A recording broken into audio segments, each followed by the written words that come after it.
I want to start this video with a question. Here I have 3 bridges that I've made, one with a 2-inch span, a 1-inch span, and a 0.5-inch span. I'm not going to add any support material underneath here, and so you can see all of this is unsupported and kind of free floating, right?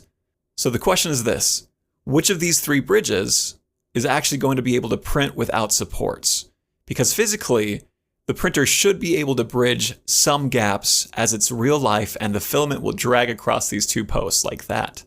Surprisingly enough, all 3 of these bridges printed with very little issues. Obviously, the 2-inch bridge is going to have the most issues, so as I look at this, and excuse the size, it's very small, you can see nearly no defects. The 0.5 and the 1-inch are almost perfect. The 2-inch starts to sag just ever so slightly, but that makes sense because it's a larger bridge and you expect that sagging.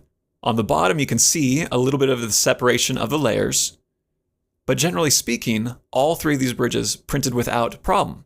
This is something I wouldn't think possible the first time I started 3D printing, but 3D printers exist in the real world and they're able to overcome these distances with the speed. Now, I use a prusa, and so your printer might not be exactly the same as mine, and your bridges might be shorter than this. So we know that printers can bridge between 2 different posts as they were. How about overhangs? Here, I have an overhang print example with 10 degrees, 20, 30, etc., all the way up to an 80-degree overhang. That's almost 90 degrees. That's insane. So where do you think the printer is going to fail? Is it going to fail at 60, 70, 80? Well, once again, my printer is able to print all of these with very little defect. I use a prusa, so you might get different results from yours. But as I look at this, you can start to see that on the top, you have no problem with it printing. The 80-degree kind of looks like it's stepping a little bit more, but that makes sense as you print at a steeper and steeper angle. It's going to be going horizontal more than it's going to be going vertical. And so that's where you're getting that staircasing. But now if you look at the bottom, you can see that between 60 through 80 degrees, you start to get some sagging defect, but the printer's able to build upon that. So 3D printing is pretty amazing. You can print across gaps without supports. You can print with pretty pronounced overhangs.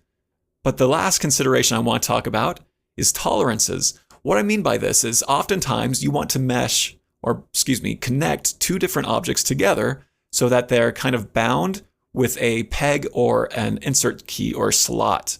Now the tolerance would be the difference between the thing that you're inserting and the hole, because if they're exactly the same size, they might not fit together.